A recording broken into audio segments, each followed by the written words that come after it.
my thoughts. Not yet. I was busy. I'm going to come over and have a look-see.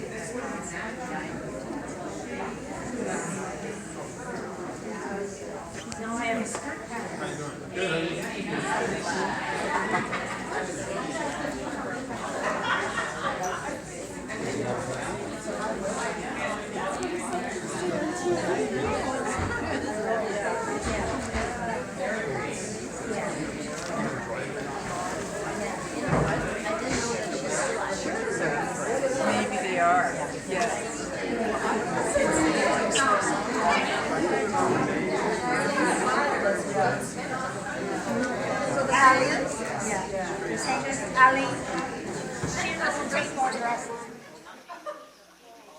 So these are all of the sweaters that we sent last time.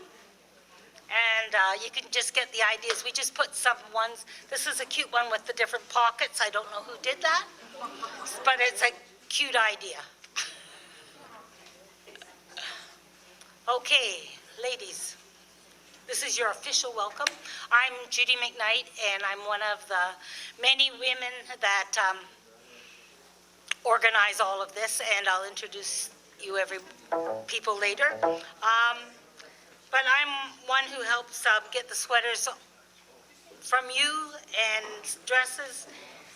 We go to Cambridge to get them all sorted, and Doreen is in charge of all of that. I'll introduce her later.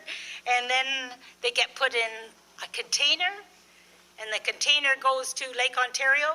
And if you're ever down there and you see the big steamer ships, it's going up to the St. Lawrence, and it's crossing to the Atlantic Ocean to Zambia. But first it has to stop in Namibia. Stops in Namibia, takes a 2-hour truck ride, a one-day truck ride through the woods and the hills and the sand of Namibia, gets to Zambia, gets delivered there to a church in Zambia, and then an hour away is Faith with her trucks, and gets the trucks, and then delivers them to the 4,000 plus orphans and vulnerable children in Zambia. So all this fashion has a big travel ahead of it. I know we'd love to travel, but it takes 4 months for that little process to happen. So that's why we ship twice a year, in March, in April, and in October, so that by April it gets there for Christmas. And it's just not Air Canada friendly. So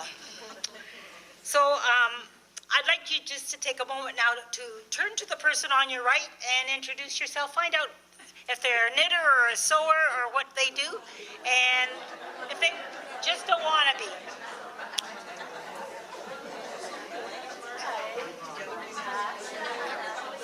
Now, if you all turned right at the same time, you would not be talking.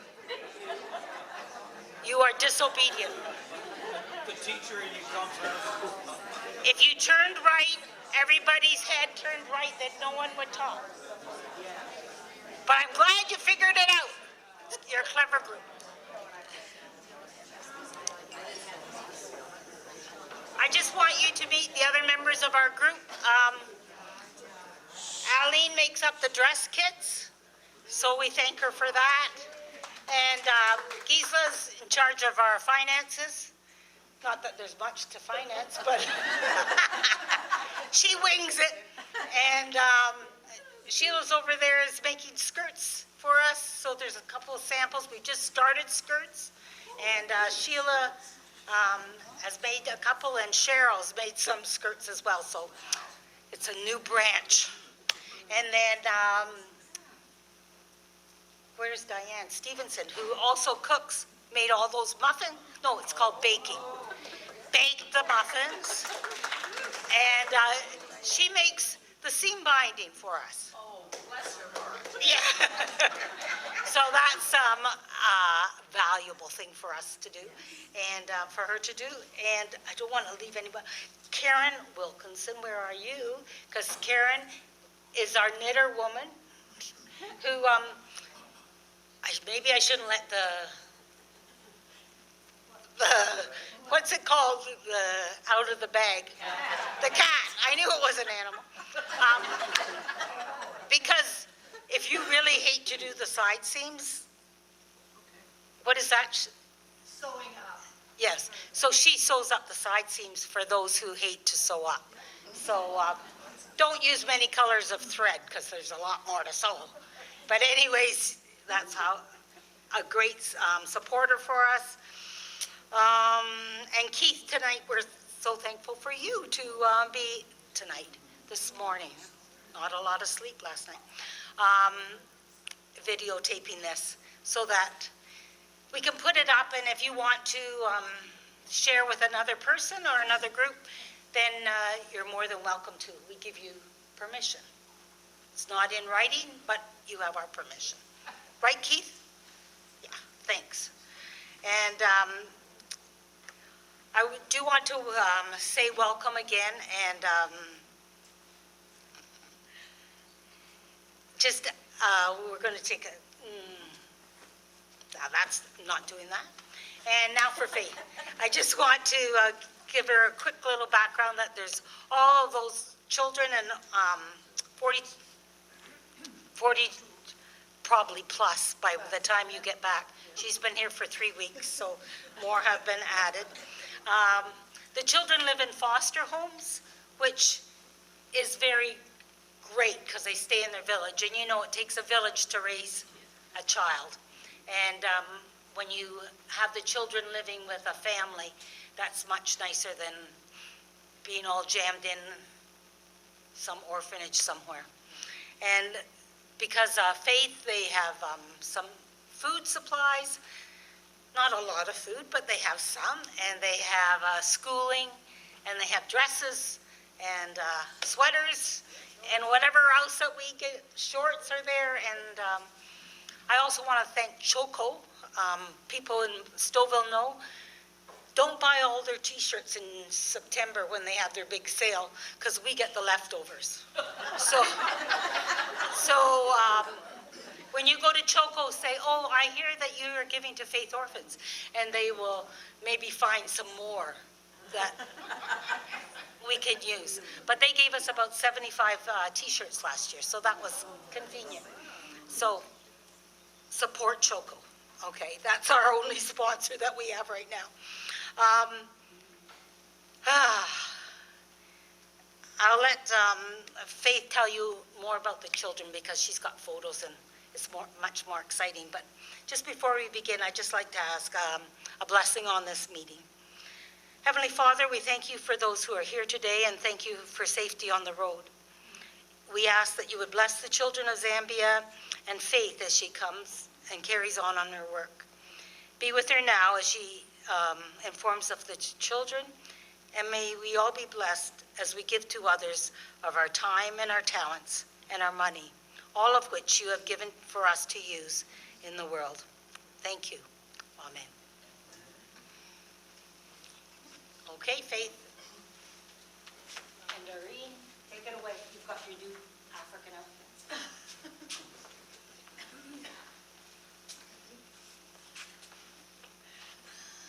I bring greetings from Zambia. It's a joy to be here with all of you here. Some of you have met before and some of you are meeting me for the first time. I bring greetings from my own family. God has blessed us with 4 children and my husband. And I also bring greetings from the many, many children that you've supported over the years. Right now we are supporting 4,200 children plus, as she says, because when I go back, the list will increase. We just thank you for all that you've done for Faith. It's just wonderful to be here and see the excitement and to see what you're doing. And yeah, it's just a joy to be here. We're going to share a lot with you this morning, and I think you'll go away knowing a lot more about what happens out there in Zambia. So you might be wondering why Faith and I are together. How did we meet? And that's always the question. So Faith, you tell them and then I'll tell them. Yes, I really thank the Lord because I was born in a Christian family. My father was a Baptist pastor for many, many years, and we were 9 of us, only 9. Only 9 children, because as we were growing up, our parents kept on bringing some more people to stay with us. Wherever they saw a need, they would bring them, they would stay with us. And growing up, that's the way we lived. 16 children, 20 children, no problem in a 3-bedroom house. That was good. When I completed school, I went to train as a nurse at Mukinge Mission Hospital, where my mother was. She trained me to be a nurse. She was in charge of the hospital. She was the matron there. She trained me to be a nurse. And during my training, I would see people dying from HIV/AIDS. Go to male ward, the father is dying. Go to female ward, the mother is dying. Go to children's ward, grandmothers remained with these orphans. They have nothing to give to these children apart from bring them to the hospital. The hospital would feed them, would do whatever they can, give them medication. And each time I looked at this child or these children, the question came to my mind, who is going to look after these children now that the father has died, now that the mother has died? Went back home, shared the burden with my parents. They prayed for me because at that time I think I was young and they thought maybe I was not serious. Went back for work, still people were dying. Went back home, they prayed for me. So the 3rd time, that's when they saw how serious I was about this work. And we thank God that when we started thinking about it seriously, I wrote so many letters asking people, what should I do? Because I didn't know what to do. I knew I needed to help the children, but how am I going to do it? So when I wrote a lot of letters, by that time I'd left Mukinge Mission. I was working at another hospital. People like Mom here, they said, Faith, it's better to leave the children where they are and support them. And seeing what my parents did, it took all of us to school. I said, okay, if I'm going to do one thing for these children is, 1, I'm going to teach them the word of God. 2, I'm going to send them to school. And that's what we started doing. We left the children to be their grandmother, their uncle, whoever is ready to keep them, and we supported them with schooling. And over the years, Mom got involved, and then she said, okay, we can get women to be making clothing for these children. And that's your work here. You've clothed these children for many, many years. Thank you very much. So Faith was a student at Mukingi Hospital, which is an SIM hospital, which is the mission I was with. That's where God called Faith to look after orphans. For myself, it was a little bit different. I felt when I was 14 that God was calling me to be a missionary, to train to be a nurse, and to go to Africa. As the years went by, I was very convicted about this, but I said, God, I'm not going to be a nurse, I'm not going to be a missionary, and I'm not going to Africa. Finish. But you know, God didn't stop working with me. All the time, the years went by until I was 28 years old, and I kept saying, God, not me. Why me? Why send me? I did finally train to be a nurse. I thought, if I'm ever going to be a missionary, I better train to be a nurse. I graduated, and then I thought, if I'm going to be a missionary, I better learn some Bible before I go. So I went to Moody Bible Institute in Chicago for 2 years, and we had a missions conference, and I really believe in missions conferences because God does speak at that time. And I went, we had a conference there, and again, still convicted. I went to my dormitory room that day, and I stood in the middle of the floor. Nobody was with me. And I said, God, today, I'm telling you, I will be a missionary. I will go to Africa. I will be a nurse in Africa. And you know, at that time, that burden that I had carried for 14 years rolled off of my back. And I, within 1 year, was in Zambia, Africa. And I just thank God for that. And Faith, we've always said, Faith, what if she did not accept what the Lord wanted her to do? And for myself, if I had kept on going my own way, probably this would not have happened. And so we just thank God for his mercy in our lives and the way that he has led us. And here we are all together, you and us, serving the Lord in Zambia. We'll go to the next, please. So God called me and where we worked, where Faith lived. If you can see, I hope you can all see the picture here, and there is a circle, a red circle. That's the country of Zambia, right in the central of the continent of Africa, landlocked, but that's where we are.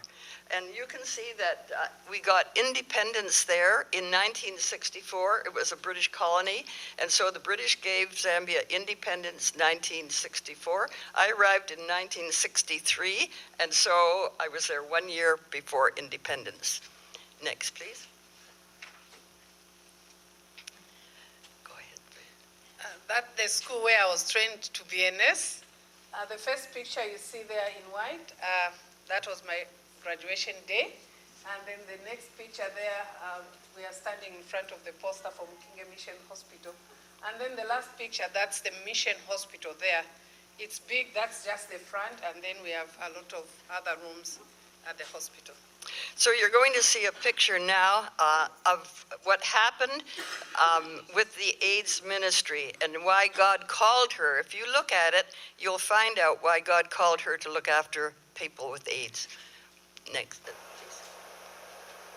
Where we are standing now, this is a graveyard. We buried 20 people, 30 people in a day. And most of those people, they are aged from 25 to 40. And those are the people that we need here in Zambia. Not only to look after their children, but also we need them as a country to help us develop. The problem of HIV/AIDS has not yet left us. It's still massive because we are still experiencing the effects by burying all these people within a day. As you can see right behind me here, there's a new grave which is being prepared for the next person to be buried tomorrow. So that's how big the problem is.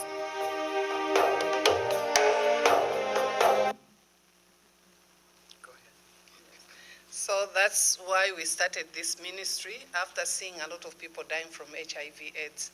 The question is, why is HIV/AIDS still there? Yes, we still have people dying from HIV/AIDS, but not as much as they used to do, because people now are on medication and their lives are prolonged. But we have other diseases that are taking lives of people, like malaria. Malaria is one of the killers in Zambia, and that is giving us a lot of children from that. And also, COVID came, and we have lost some of our friends, some of the parents, and we're still enrolling children on the program. Next, please. So you can see here, people say to me, Doreen, how's the orphanage? And as much as I say, we don't have an orphanage, Faith does not have an orphanage, but you can see the house here on the left, the grass house, and that's where the children live with grandma or grandpa or whoever will keep them. So it's a thatched, there's no running water, they get it from the river or a well, if there's a well close to them there, and that is how they live. There's 24 areas, and Faith has 4,200 children living in 24 areas, over 200 miles. Gives you a little info there. Next, please. If you see this picture here, you can see this is Congo on the yellow at the top there. And right underneath it, see the stars? And that shows you where Faith has the 24 centers spread out over 200 miles. So there's two main roads there where the children live. Next, please.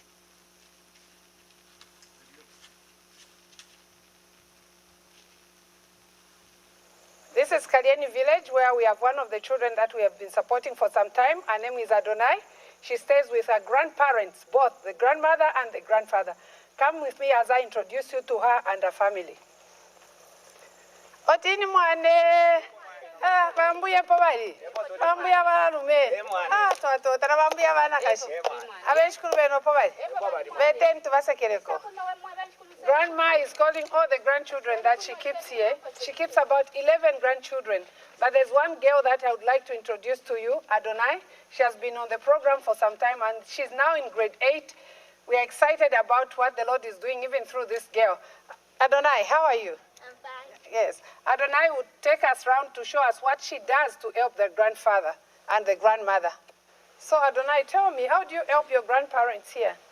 I fetch firewood and grow some water, and I help with gardening. Yes, fetching firewood is usually done by boys. But here Adonai helps the grandparents to do that work because the grandparents, they don't have big boys to do that work. And we are happy to learn that Adonai does that work to help the grandparents. And as you saw, the grandparents, they are still looking after young children. I saw a lot of children staying with your grandmother and grandfather. Why are you staying with your grandparents? Because my parents are dead. Yes. They died because of HIV and AIDS. Oh, sorry for that. I hear your teacher told me that you're one of the intelligent girls she has in class. What do you want to become when you complete school? I want to become an accountant. Wow, she wants to become an accountant. That's a well-paid job here in Zambia. Why do you want to become an accountant, Adonai? I want to be paying school fees for my siblings, and I also want to be helping the orphans. She wants to be helping the orphans as well. Apart from paying school fees for the orphans that are staying with her, her siblings, she also wants to help other orphans because she has seen the need. She's been here for some time, and for sure she has seen even other homes, they have the same need. We will do our part to support Adonai, and we really want Adonai to work hard, and we are praying that you people, you continue supporting us because we have our children like Adonai here with very big ambitions, and we want them to continue because we know she has a great ambition even to give back to the community and to help orphans here in the village where she comes from. Thank you very much, Adonai. God bless you. We are happy for you. So Adonai is now in grade 12. She'll be writing a big exam, and we pray and hope that she'll be able to achieve her dream of becoming an accountant. Next, please. So you can see here, how does FOF minister to the orphans? And one of the ways, of course, is through school fees. And you know about that. $35 will support a child to school, or if it's college, of which there are 9 in college now, $2,200 will send a student to college for a year. And I say, where in Canada would you send a child to college for a year for $2,200? A wonderful, wonderful investment. And Faith now has 9 in college. But you might wonder, well, how do we do the fees? And we just want to mention that we have a board here in Canada. And the board, my nephew, actually, Ian Ross, is chair of the board. We are 6 people on the board, 4 men and 2 ladies. And we make a lot of decisions in conjunction with Faith has a board in Canada. In Zambia, sorry. And we also, Faith and their board, prepare a budget, and they send the budget to our board here, and it takes about 2 or 2.5 months to get passed by the time it goes back and forth. But we know exactly what's happening to the funds. And so people have asked us, well, what do you do? Funds come into our office in Cambridge, and we look after the funds, and every month from the funds, we wire out money for the school fees for the children and all the other different departments there. A receipt is given for any donation that is given at the end of the year.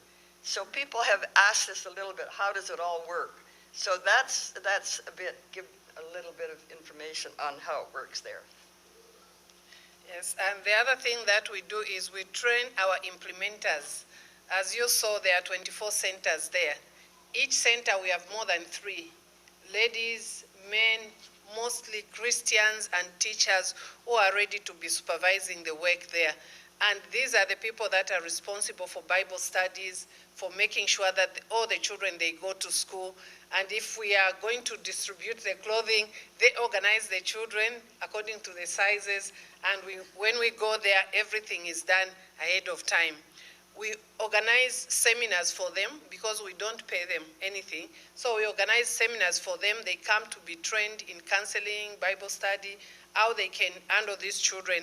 And it's during that time we give them clothing because we know they are also in need of clothing. So we give them that. And it's been a joy to see these people who are saved with Faith Orphanage. And we have 120 men and women who are serving with us. So the clothing is sent, as you know, twice a year. And in March and September, we gather it up, and then it goes on the ship and goes out for 4 months. So we just really thank you for all the clothing that is such a help out there. Wonderful. Thank you for your part. The other thing that we do is we send our children for camp. One of the ladies here was asking me, do you still send your children? Yes, we do.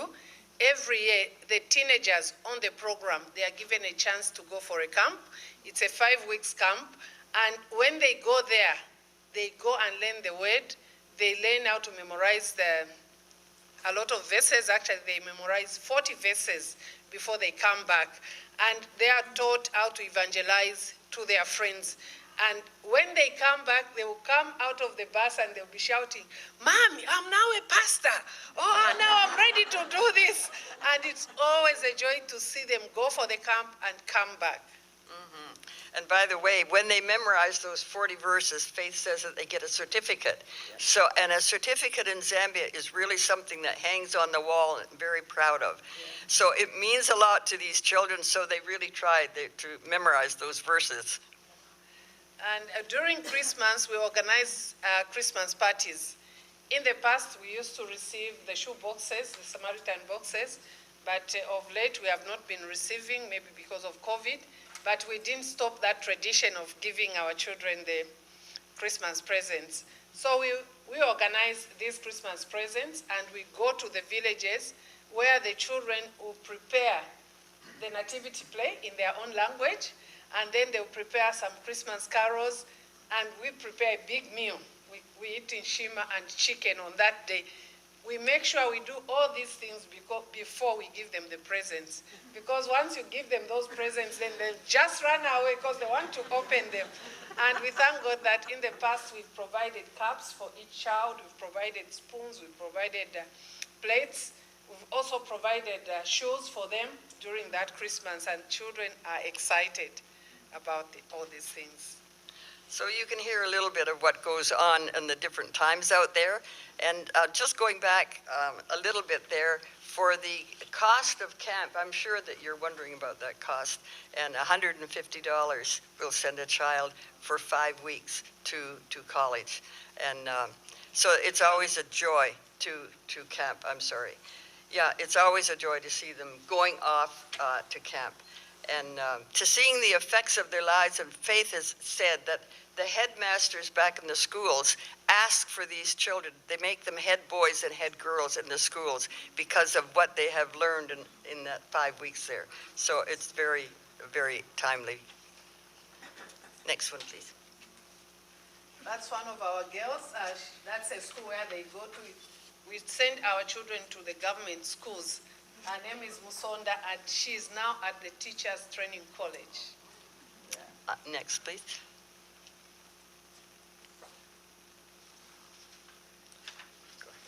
Yeah, that's Musonda again. The same girl is at the Teachers Training College. Over the years, Faith Orphanage Foundation has been able to support more than 40,000 children from the time we started. And as you have heard, this year in August, we are celebrating 30 years of God's work in Zambia, and we're inviting all of you to come and celebrate with us. It will be in August. Those who are ready, just get in touch with Mom. She's coming. You can be on board. Yes. Next, please. So you can see here how we ship the clothing, and you can see we've got bundles here. these are, what we pack in there are sweaters and Afghans and blankets. And you can see there's a big baler. You don't see the baler there, but the baler squeezes all the air out of these things, so we don't pay for air. And they're very compact. For one of those bales, it costs $75 to send. And you can see the banana boxes there, that's where the dresses are, and the dresses cost $35 a box.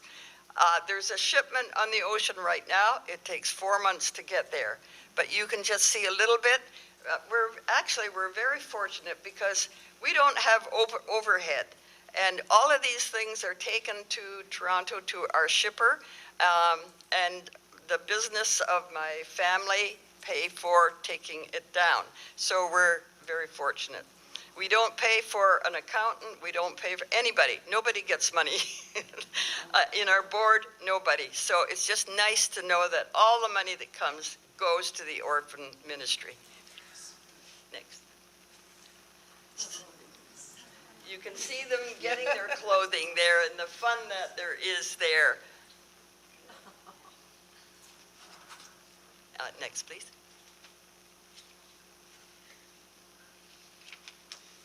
So as you can see there, we provide even other things for the centers, because in the 24 areas, we have a place which we call center, and this is where our children come to gather. And the things that we do for those centers, in the past years, we've been able to sink wells. Every center has a well, so that our children will be able to have clean water, because they used to walk long distances to get this water. But with the provision of the wells in all the centers, we are able to get that. The other thing that we do also is to train our implementers, the volunteers, in agriculture skills, because we want them to go back there and grow food, which will be enough even to sustain their families and the children on the program. The other thing we do as Faith Orphanage, we provide seed packs, because we realized in the past a lot of people didn't have money to buy seed and fertilizer. So that's part of our program as well. We provide seed packs to the grandmothers, to whoever is on the program, and then we train them how to use it and grow food enough to feed to the children on the program. We also provide, this year, we said, what are we going to do to celebrate 30 years? And one of the things we said is we are going to provide chickens. So what we've done this year is we've gone to the centers, we've identified families, and we've provided chickens to the families, 10 families per center, and next year they will be able to give to the next one.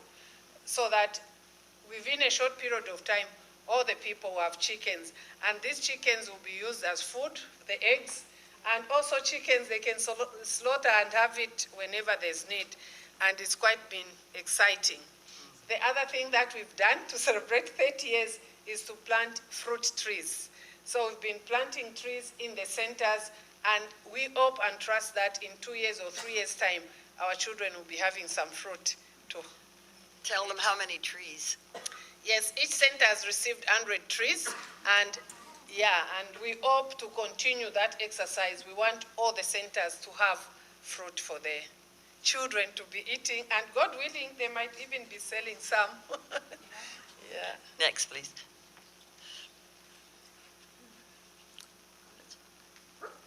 Should be. It's a video. Mrs. Kando, your center here at Kamaleng, you've benefited from the well project. Tell us, what has the well brought in this community? This well has done a tremendous job. Yes. 10 miles, 10 kilometers away from here, going this way, Yes. and 10 kilometers this way, Yes. is when you find a river. Wow. So you could imagine how our women suffered. Yes. This is the only water that we have. Yes. How clean is your water compared to the other sources of water? It's very clean, because if you can see, Yeah. nothing can drop in the water. It's really covered. It's earth water, natural water. Yes. It's so clean, so good, so tasty. Wow. So, yes, you trust it so much. Do you have to boil it, or do you have... No, we don't. It's pure natural. Wow. Ground. Wow. We can see a lot of people here. When do you start pumping this water? 06 in the morning, Yes. up to 18 hours. People are just pumping like this. Yes. Sometimes Wow. we go even up to 19. Because Wow. there is a big queue. Women are coming from the field. Yes. So we have to bear with them. Yes, yes. Wow, thank you very much. What can you say to the people that helped us to make these wells? Believe you me, what you have done is more than explanation. Yes. It goes beyond a very big measure. Yes. If I say thank you, then it's not enough. So if there was a new word in the dictionary, I would have used it to appreciate you. We thank you so much. May the Lord bless you. What you have done, you cannot know unless you stay with us for a week or more. Then you would see what problem you have solved. Wow. They've solved a very big problem, and we thank God because we have families, we have individuals who have supported us with this project. So we say thank you very much to our people. May God bless you. Thank you. Next, please. So you can see in 2000, Faith increased the ministry and started the Skills Training Center. And that's located in town, in Kitwe, and she has 40 students there all the time, and they're learning a trade. They're learning how to sew. You'll see it in the next video, I think, that there should be a video there. And the boys are learning woodworking and other different trades there. And when they graduate, they can get their own jobs. So we'll just see what comes on here. Hi, my name is Joyce Kaboleka. I'm a single orphan. I'm doing a skill at training center, and I want you to meet my family. Come with me. Odi.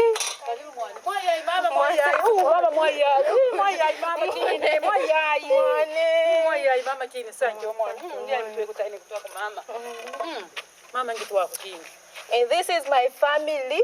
These are my sisters. This one, she's 12 years old. This one, 7 years. And this one, 5 years. My mom put me to work already. This is cassava. After we grind it, we put it here.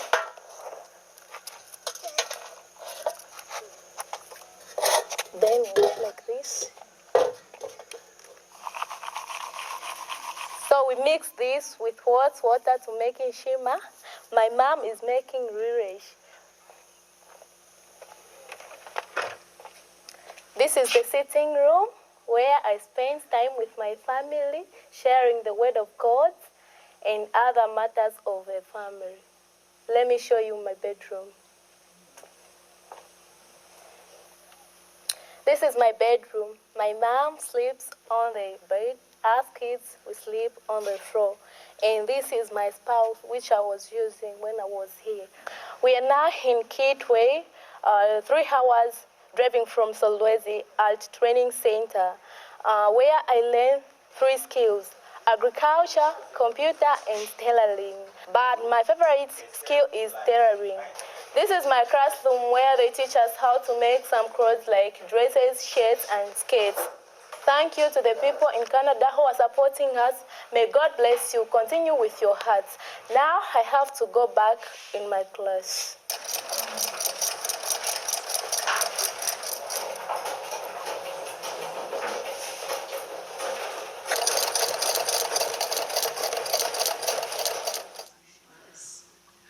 So those are some of the skills that they learn. The girls, they learn tailoring.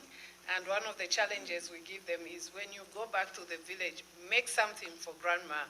So they do that, and then they go back to save for 1 year in the villages.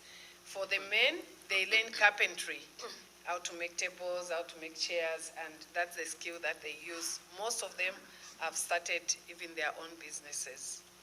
So in the next video, you're going to see a man. He was older when he came to the Skills Training Center. He had no education, and Faith took him. He was there for a year, and he learned carpentry. And you're going to see him in his business of building houses now. He graduated, and he's able to support, he's married, he's built his own house, and he's employing people in his business, all because he went to the Skills Training Center for 1 year. So you're going to see that video next.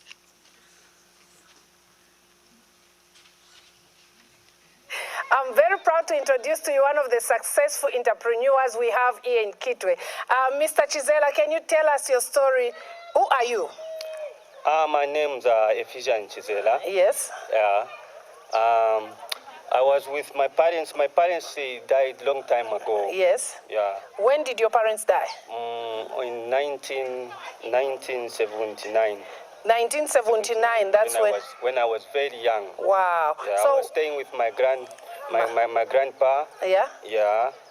That's the one who introduced me to Faith Orphanage Foundation. That's where I've learned my profession of carpentry and joinery. You've been running your business for some time now. Can you tell us what this skill that you learned at the orphanage has really helped you? Yeah, it has helped me.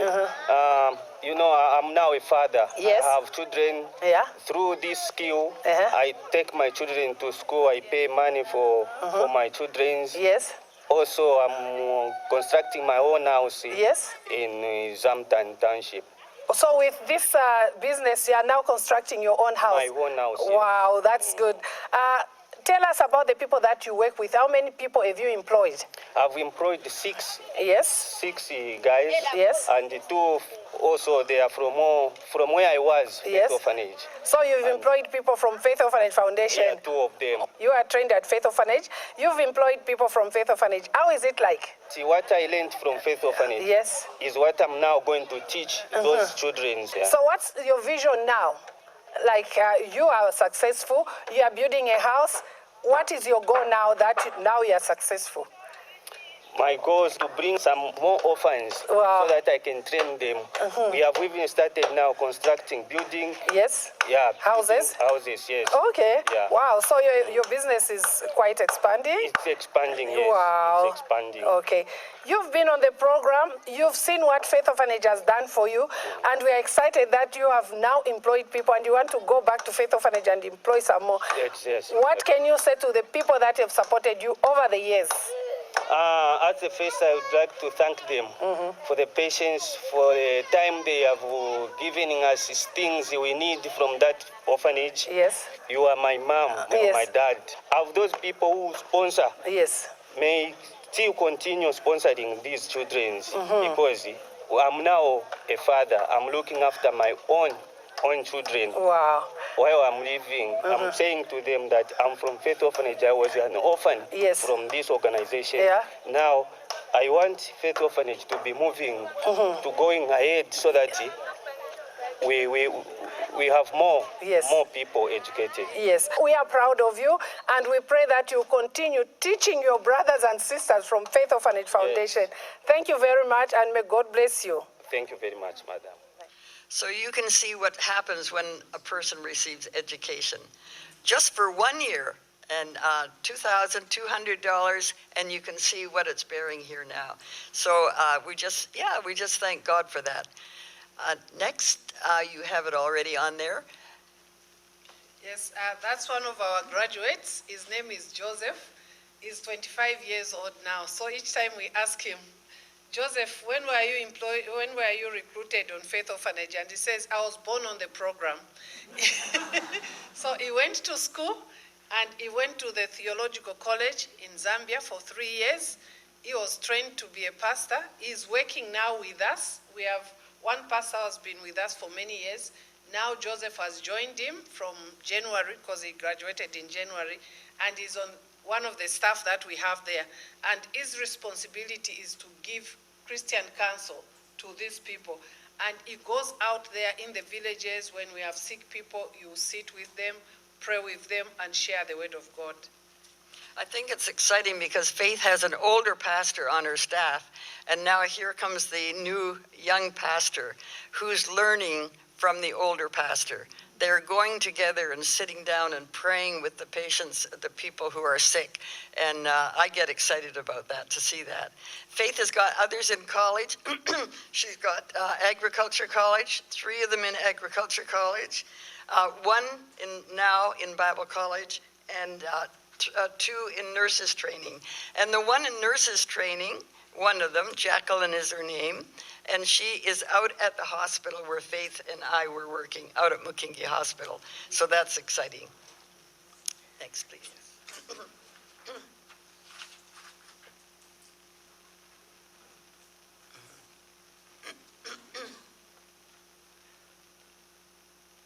I'm happy to introduce to you one of our children. She might look a bit taller than me, but she's one of the children that we've supported from the time when she lost both her parents. We took her to secondary school, and now after secondary school, we took her to Teachers Training College. She's here. Her name is Betha Mtale. Betha, can you tell us how has Faith Orphanage helped you from the time when your parents died up to today? Before my parents died, all was well. Yes. With me, yeah. Yes. Now, after they died, yes, things became worse for me now, very difficult. I couldn't even go to school. Now, after Faith Orphanage came in, yes, I was able now to go back to school, wrote my final exams. After passing very well with my flying colors, yes, then Faith Orphanage decided to take me for further studies, where I did now my primary teacher's course. So what do you do here? Can you tell us what are your responsibilities here? My responsibilities here, I'm now the head of this school. That's good. We thank God because even when you were in school, you used to work very hard. What kept you working hard? What was your motivation for you to work very hard in school? Because I was having that passion. Yes. There was something in me. Yes. Yeah, and I wanted to achieve that goal. Okay. Even now, I'm still looking forward to further my studies to a degree level, maybe someone. That's good. Betha, can you say something to the people that have supported you over the years? Yeah, I would love to thank you people and we are praying for you that the Almighty may continue blessing you so that you can do His will. So that's Betha. She's now in charge of that school, and she's a proud child on the program. She usually comes to the center to motivate the other students at our center. Next, please. Oh, I guess that's the next one. Yes. That's good. Yeah, so as you can see, our mission is to give an individual a chance, and some of the examples of the people that we've given a chance, like Betha, Chisela, and many more who have passed through our hands, and they are able now to be on their own and support their own families. We're excited about the students going to college, and as we said that there are 9 in college right now. For next year, we would really like to increase that because we've seen the benefit of what's happening in their lives. So that's our prayer, that next year we'll be able to send more than the 9 to college. Again, we would like to thank each one of you for supporting us. For the work to be done, it's because you people, you've been praying for us and you've been supporting us. May the Lord continue blessing you. And again, I would like to invite all of you to come and celebrate with us 30 years in August. Thank you very much.